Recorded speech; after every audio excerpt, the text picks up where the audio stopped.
Good morning. Hi. It's my pleasure to welcome you all to JPAL North America's Innovative Healthcare Delivery to Reduce Poverty Conference. And first, I just wanted to thank all of you for being here. This is a tremendous group of people. I know some of you have come from all over the country. And I'm very excited to have a dialogue with all of you over the course of the day about some of the things that we can do to use evidence to improve the lives of the poor. Before we begin, I wanted to thank some of the folks on the JPAL North America team who have done so much to pull together this conference. As those of you know who have worked on conferences before, they're an enormous amount of work. And I just wanted to thank some of the folks who worked on it. So Jason Bauman is the initiative manager and has done an enormous amount of work on this and a terrific job. Molly Gilmore has really taken this on her shoulders and has done a wonderful job. Sophie Schenk, Emma Rackstraw, Lindsay Bressler, Elizabeth O'Toole. It's really been a wonderful group effort. So I really appreciate all that they've done. If we can give them a round of applause.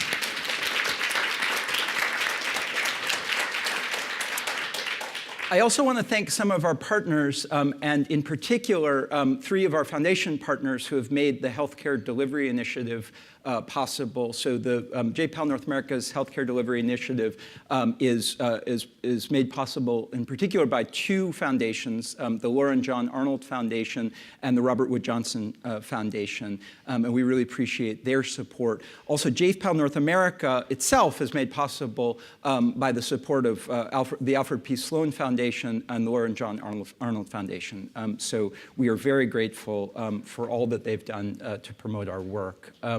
We will be having conversation on social media as well about this conference, and you should feel free to join the conversation. We're using the hashtag #HealthInnovations, and we are at JPAL_NA.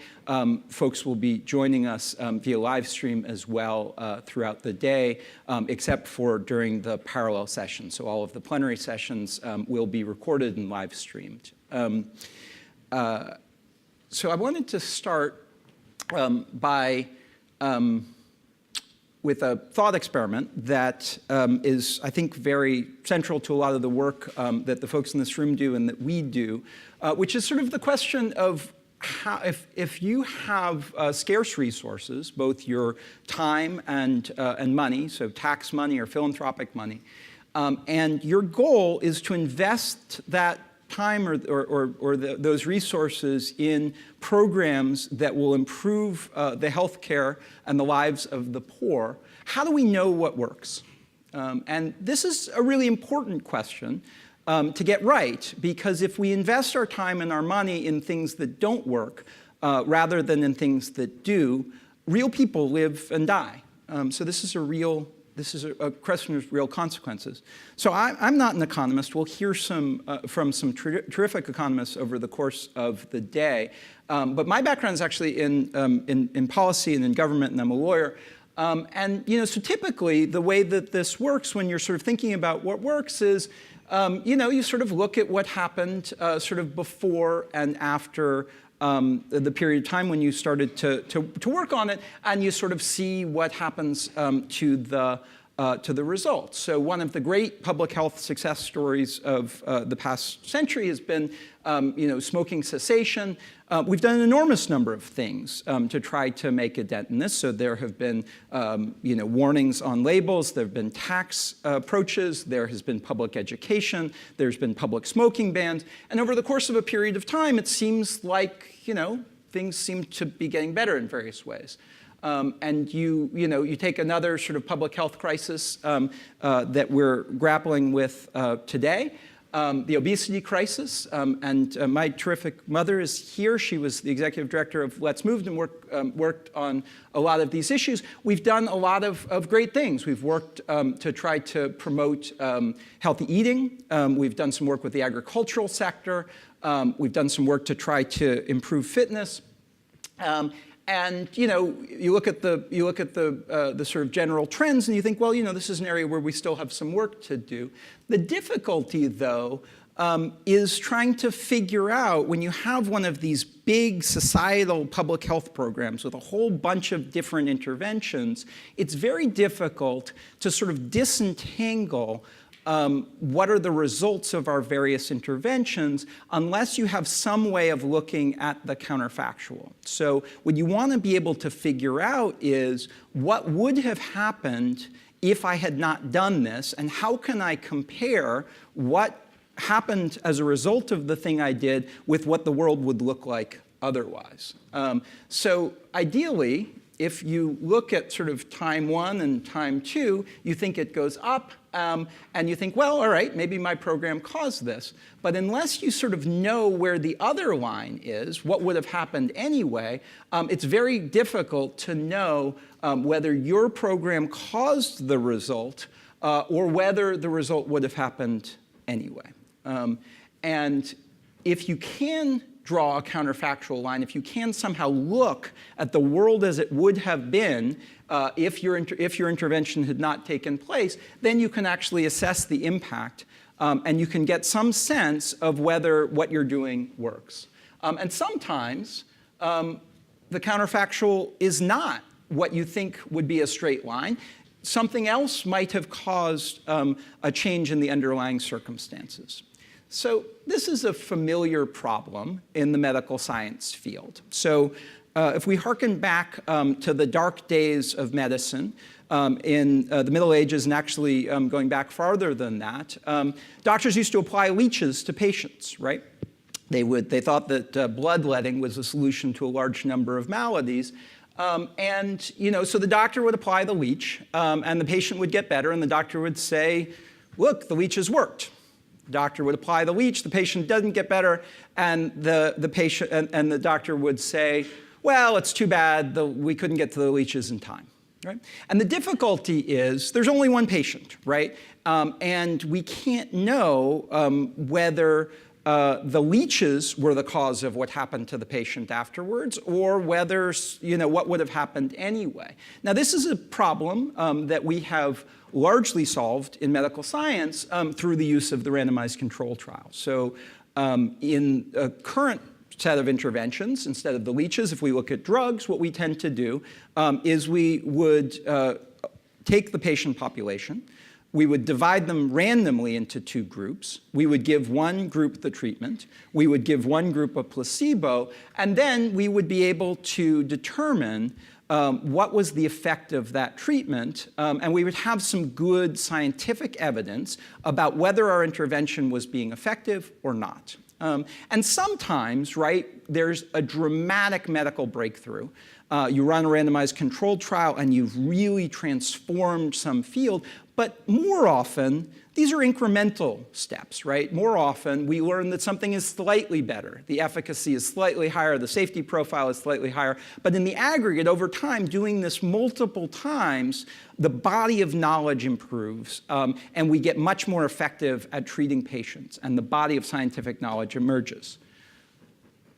So a lot of times in philanthropy and in social science, so I've spent most of my career in government, one of the things that happens is that, we have this tendency to chase the headlines, right? So you've got this earthquake in Haiti, you've got this Syrian refugee crisis, you've got this Ebola outbreak, you've got the Zika outbreak, and the philanthropic resources have a tendency to flow to the things that are on the front page of the New York Times. And these are all very serious and important problems.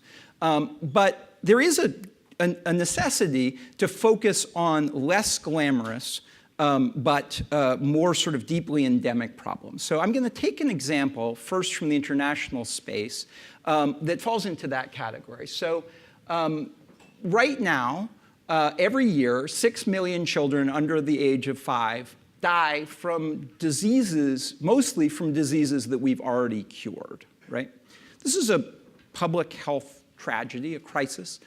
One of the key factors in this is that there are nearly 20 million kids in the world who aren't vaccinated for diseases for which we already have the cure, right? So let's imagine that we want to take the approach that we took in the leeches and the randomized control example, and think about how we might confront this problem in a systematic way that allows us to develop good evidence about what works. So I'm going to take you to Rajasthan, which is a part of India, where at the time of this study, only 2% of children were fully immunized.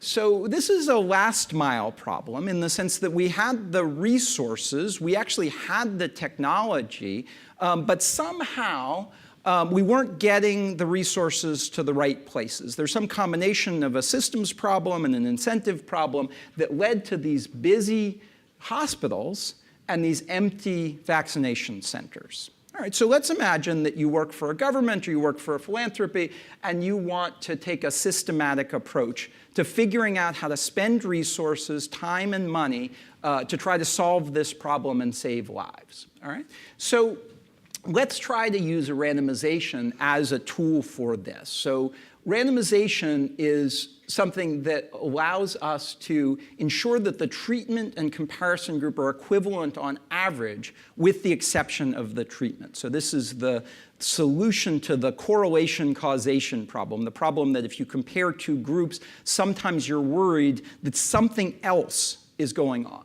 Right? But as a result of randomization, the comparison group provides a reasonable counterfactual for the treatment group, representing what would have happened without the treatment. And then you can be confident that the difference in the outcomes between the treatment and the comparison groups can be directly attributed to the treatment.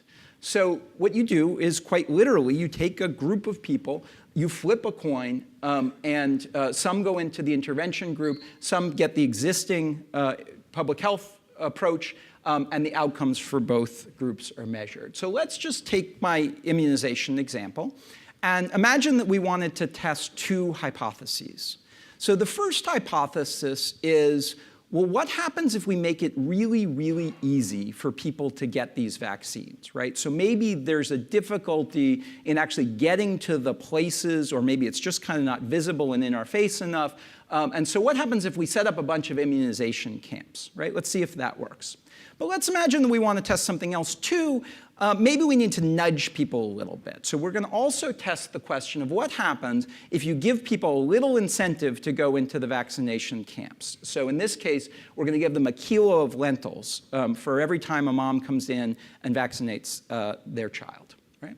And what we're going to do is we're going to divide a fairly large population into these sort of three groups. So one group is going to get the existing public health resources. One group is going to get these camps that make it really, really easy to get a vaccine. And one group is going to get these camps and this incentive, this kilo of lentils. And as you can see, it's a relatively large group in order to get the statistical power to be confident that we actually have learned something and it's not just statistical noise. So it turns out in this example that both the camps and the camps with the incentives actually improve your ability to get vaccines to the kids that you're trying to vaccinate. And that if you add the incentive actually is more effective, right? More of the moms will take their kids into the camps if you give them the kilo of lentils, all right? So that's part of the thing that you wanted to answer. We now know that this is more effective than doing nothing. But another thing that you want to know is how much did it cost, right? Is it worth the money that we spent on it? And it turns out that even if you account for the cost that you got to pay something for the lentils, it's actually cheaper per kid to give the lentils and the camps than just to do the camps, right? So this is now an actionable piece of information. So go back to my Haiti example. When there was a terrible earthquake in Haiti a few years ago, the world responded and gave a lot of resources. And I did too, many of you may have as well. And on average, we gave about $10,000 per life lost. Here's an example where for about $300 per life saved, we can feel confident that the intervention is effective. So using this kind of an approach, we can be effective in figuring out what works and how to do it in a cost-effective way. And there are other examples in the healthcare field. So we've looked at malaria bed nets in a similar way, distributing malaria bed nets. Again, you can save a life for roughly $300. Can you do this in other contexts? So what if we wanted to look at the 61 million primary school-age kids who are not going to school, right? So maybe we think that we want to invest money in trying to make sure that kids go to school. And let's test just sort of a bunch of things. We can test paying for uniforms, getting more teachers, building more school buildings. You can use this approach to test a bunch of things. The reason I use this example is because it turns out that sometimes when you test a whole bunch of things, you get a surprising finding. So a lot of the things that I mentioned are actually effective, and in fact, encouraging kids, sort of encouragement programs are particularly effective. But it turns out that where there are intestinal worms in the population, a really cheap and really effective intervention is to give them a pill to deworm the kids, and that for $7 invested, you can get an additional school year. Now, this was a surprising finding, right? It wasn't necessarily what your hypothesis would have been going in, but that insight has led to an evidence-informed movement in global philanthropy to invest in deworming kids in school-based settings. So this is sort of what we do, the Abdul Latif Jameel Poverty Action Lab, based at MIT, but we're a worldwide network of scholars and of policy professionals that aim to use evidence-informed approaches to reduce poverty. We have we have about 800 ongoing and completing evaluations in 70-plus countries, and as a result of some of the work that we and others in our cohort have done, more than 200 million lives have been touched by the scale-up of programs that have been proven to be effective. And you can think of JPAL as a couple of different things. So on the one hand, we're a network of affiliated scholars, mostly economists at top universities all over the world, who help run randomized controlled trials and impact evaluations on social programs to see what works to help the poor. We're also a professional staff. And as I mentioned, we have these 6 regional offices, and we do essentially 3 things. So we run these studies of policy-relevant questions to figure out what works and why. But we do 2 other things as well. One of the things that we're invested in is capability building among our partners, right? So we want to help governments and philanthropic partners and others to be effective producers and consumers of evidence, to roll out innovations in a way that allows us to learn from them. And we also care about the policy ramifications of what we do. So we spend a lot of time thinking about what are the right studies, and also, once we've built an evidence base, how to make sure that those learnings lead to replication, lead to scale-up, lead to policy influence. So we've been doing this in the international space for a long time. Recently, in 2013, we launched the North America office of JPAL North America, and so we're the newest kids on the block. But this happened at a time of increasing momentum for evidence-based policymaking in the United States. So one of the rare bipartisan moments in this past Congress was the passage of a Commission on Evidence-Based Policy. This was something that was supported both by Speaker Ryan and by President Obama. There's been a growth in emphasis on evidence in the White House.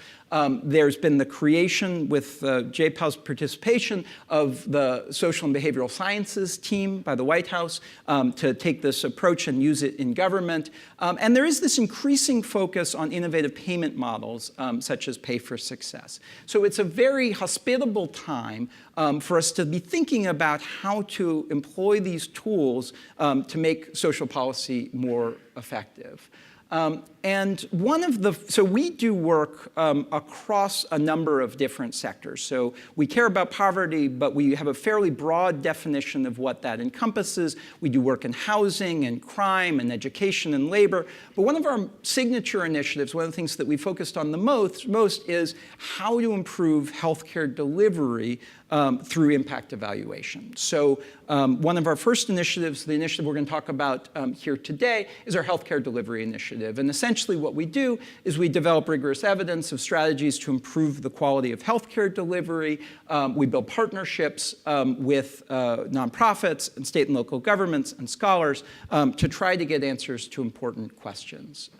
So let's talk about how this works in an affluent country context. And I'm going to start with an example of a natural experiment. So in a lot of cases, we actually create the conditions through which we can develop the evidence, but sometimes that just happens in the world on its own, and that was the case in Oregon. So a few years ago, as the debate over Obamacare was heating up, there was a series of discussions about the expansion of Medicaid. And some of these are ideological, right? Some of these are about the role of government, taxation, the fairness of the individual mandate. But some of them were actual factual questions about what would happen if you expanded Medicaid. So there were some who said that Medicaid would sort of create some perverse incentives that wouldn't have an impact on health. There were some who said, no, it will actually create some advantages in terms of moving people into more appropriate settings. But these were anecdotes. These were talking points. And the state of Oregon, and we have some great people from Oregon here today, and they'll be speaking in a little bit, about some good things that are going on in Oregon now. But the state of Oregon had the resources to expand their Medicaid program, but not to the entire available population. And they did something a little bit unusual. So a lot of times when governments do this, they go with a first-come, first-served approach. The state of Oregon decided that it was going to run a lottery. Now, the lottery created the underlying circumstances that are like the randomized control trial. All of a sudden, you've got a population that receives the expanded Medicaid services and a population that's statistically identical that doesn't. And you're able to look at what happens as a result of that, and you can start to replace facts, replace anecdotes with facts in a really interesting and important way. So pleased that today we'll have Amy Finkelstein here, who was one of the co-lead investigators in this project. She's also JPAL North America's scientific director, and she'll talk a little bit about the results of this study. We also have the other lead of the program, Kate Becker, will be here, but she'll be mostly focusing on another issue. I want to mention a couple things about the Oregon Health Insurance Experiment, though. One is, as I said before, sometimes you get a surprising result, right? So this was true in the deworming example. It's true in Oregon. You don't always know how it's going to come out, but when you do, you can replace anecdote with evidence. Another thing that was really important about the Oregon Health Insurance Experiment, is important about our work in affluent countries, is the importance of administrative data. So if it is important to be able to develop survey data to be able to learn what's happening in your populations, but if you can access administrative records, you can reduce your research costs, lessen your logistical burdens, enable longer-term follow-up, and improve the accuracy of findings. So one of the things that we do is we work with scholars to try to help them to navigate government systems to increase their access to administrative data. We also work in partnership with governments to optimize the availability of data that will allow us to get access to the evidence that we can use to determine what works. In addition to the Oregon Health Insurance study, which we'll hear about a little bit later on today, we'll also hear from Wesley Yin, who's doing some JPAL-funded research on the impact of different types of information on insurance take-up and plan choice. So one of the key questions in the rollout of Obamacare is how to optimize some of the health insurance exchanges. As a result of last week's election, there's going to be an uptick in conversations about reforming the healthcare system once more. And so these questions will continue to be relevant to the policy conversation. Another area that we've been very interested in and that we'll spend some time talking about here today is maternal and child health. So we're very pleased to have some of the leads of the study that we're doing in South Carolina of the nurse-family partnership. So here the question is, can we use home visitation as a tool for improving outcomes like preterm birth, like child hospitalization, like emergency department use, like birth spacing, and how can we examine various different approaches to those to that model that will allow us to figure out what works. This is also, sort of somewhat unusually for us, is aligned with a pay-for-success structure, which shifts the burdens and the risks of the policymakers involved in terms of the outcomes. We do other work on improving the care for preterm infants in collaboration with, and young children in collaboration with the Tufts Medical Center. We're also looking to measure the impact of breastfeeding initiation and continuation of financial support for low-income mothers with infants in NICUs. Another study that we'll have a chance to hear about today is some work that we're doing in Camden. And this relates to superutilizers of healthcare. So it turns out that a very significant portion of our healthcare costs are attributed to a fairly small percentage of the population. And the question that the Link to Care program is looking into with some of our affiliated professors is, whether various kinds of care can both improve the quality of the care that we provide to some of these folks and also reduce the burden on the healthcare system. So these are some of the ongoing studies that we're going to talk about, but that's only part of our work. As I mentioned before, one of our goals is to work closely with state and local governments, with nonprofit partners, with the folks in the world who are innovating to make healthcare better, whether or not they're affiliated with a major research university like MIT or Harvard or some of our other affiliated professors. My sense is that there's this movement in the country and this hunger among people who work in government to be able to incorporate evidence into their programming. But I think there's a role for JPAL to sort of help people learn how to use best practices here. And I mentioned before that sort of worldwide, more than 200 million people have been touched by the scale-up of the programs that we've studied, and a lot of those have come out of these government partnerships. So there's sort of two ways that we've worked on this. We have a program called the State and Local Innovation Program. It's something we're very proud of. And we have 5 partners this year. We actually have a new round of state and local coming up in January. So state and local governments who are interested in working with us can actually apply in January in February for our program. And that allows us to spend some time with folks we give them a little bit of resources, but a lot of technical assistance, a lot of work, and we sort of roll up our sleeves with them and see if we can design a program that we can study together. And we also link people up with scholars in our network. And the goal is to figure out whether we can get it to the place where we can learn some things together. We decided we were going to use this model as well in the healthcare context. And so a few months ago, we rolled out our healthcare delivery innovation competition as a way of engaging with folks who are doing some of the most interesting path-breaking things and see if we could work together. As a result of that, we've developed 4 partnerships that we're going to highlight on our next panel here today. We'll hear on the first the first example I want to mention here today is the Commonwealth Care Alliance, and they provide financial incentives to engage with high-need, hard-to-reach patients. We've also had a real interest in substance abuse, and some of this has come, or substance use disorders. Some of this has come out of the interests of our scholarly network, but it's been very interesting when we sort of put out this call. What are the interesting things you're working on? How can we work with you? One of the things that has been interesting is how many state and local governments, how many nonprofits have expressed an interest in working with us on various aspects of substance use disorder.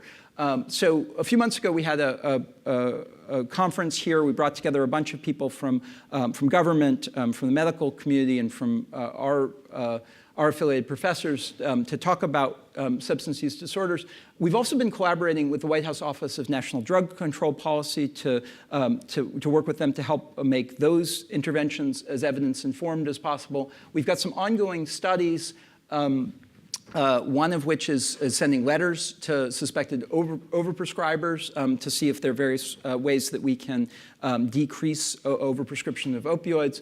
One of our state and local partners is the state of Pennsylvania, as they're thinking about their programs to combat the opioid abuse epidemic. And we're thrilled today to have here with us folks from the Louisville Department of Corrections. The Louisville Department of Corrections is one of the winners of our innovation competition in the healthcare space. And we'll hear in a little bit from Steve Durham about a program that they're developing that will target substance use disorder services at people leaving incarceration to see what impact that has on their lives and on the chances that they will end up back in the criminal justice system. So I think that's a really interesting area for collaboration. So a lot of our work in the healthcare delivery space is focused on what happens within the sort of four corners of the healthcare system, but I think we all know that a lot of the things that affect people's health don't occur within the healthcare system. And so we're very interested in the question of the social determinants of health, some of the ways in which how we live in our communities, our housing, our education, our jobs and other circumstances, violence in our communities can affect our health outcomes. And I just mentioned briefly some of the other studies, not in connection with this initiative that we've been working on. So we've been doing a lot of work on moving to opportunity and the effect of various kinds of housing voucher incentives on a whole bunch of outcomes, including health. We've been interested in some questions relating to SNAP take-up and how those programs can be optimized in the sort of food stamp context. We've spent a lot of time thinking about summer jobs programs and how they can be used as a way of improving people's lives, including their health outcomes. We've been very interested in the use of cognitive behavioral therapy as a tool for decreasing the possibility that somebody's going to get involved in a violent confrontation. And today with us here, we have two terrific partners, and they'll speak in a moment, who are very interested in this question about the ways in which how we live in our communities and our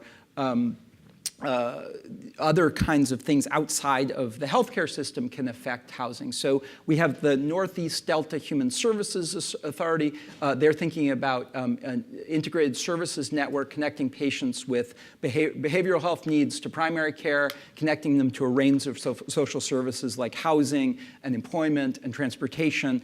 And we'll hear from Dr. Sizer in a moment about some of the great work that they're doing. We have another partner in our healthcare delivery innovation competition from Care Oregon. And again, they provide links to social services, housing, food, and social support for some of the most disadvantaged members of our population. So I just sort of want to spend a moment walking through our day here today.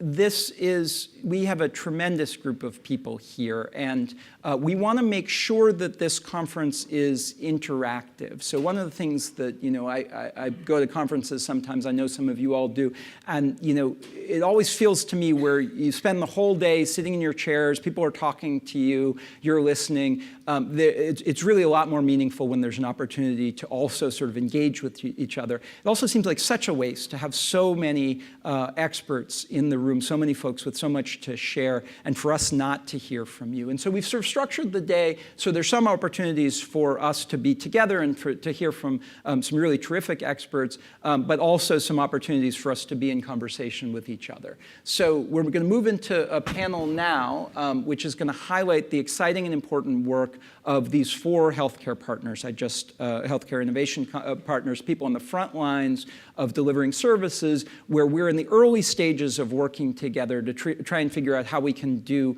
impact evaluations to figure out what works and how to maximize the effectiveness of their programs. After that panel, we're going to move into parallel sessions. So this is mostly going to be in plenary, but we will have 3 parallel sessions from 10:45 until 12. And essentially, those are going to fall into a couple different categories. We're going to have a workshop in 2 rooms. One room is going to be for folks who are very interested in impact evaluation, but have not spent a lot of time on it, starting from the very basic principles and thinking through how some of these approaches can be used. We will also have a workshop which is a little bit more for people who are familiar with some of these strategies and would like to dig in a little bit more. In the third room, what we're going to do is actually have a little bit more of a series of free-flowing conversations. We're going to drill down in smaller groups on particular subject matter areas: substance use disorders and mental health, innovative payment models, social determinants of health, increasing access, reproductive, maternal, and child health, digital technologies, and high-need patients. And this is really more of an opportunity for folks to engage in conversations. We'll facilitate some of these conversations, but this will be really an opportunity for us to learn from you and for us to really take advantage of the terrific expertise that's in the room. In the afternoon, we're going to have some terrific speakers. So we will have Ashish Jha, is a professor at Harvard, who will talk a little bit about the power of evidence in reforming the U.S. healthcare system. I'm sure he'll talk a little bit about Obamacare and the ACA, and maybe touch a little bit on what's coming in terms of the coming health reform conversation. We'll have an opportunity to hear from our partners at the Robert Wood Johnson Foundation about the role of evidence in the foundation context. I mentioned that we have Wesley Lin will help us understand his work on engaging with the uninsured and demystifying health insurance decisions. Our keynote speaker, we're thrilled to have Dr. Atul Gawande, and he'll be speaking in particular on how to apply evidence at scale to improve the healthcare system. And then we will have Amy Finkelstein, the scientific director of JPAL North America and a very distinguished scholar at MIT.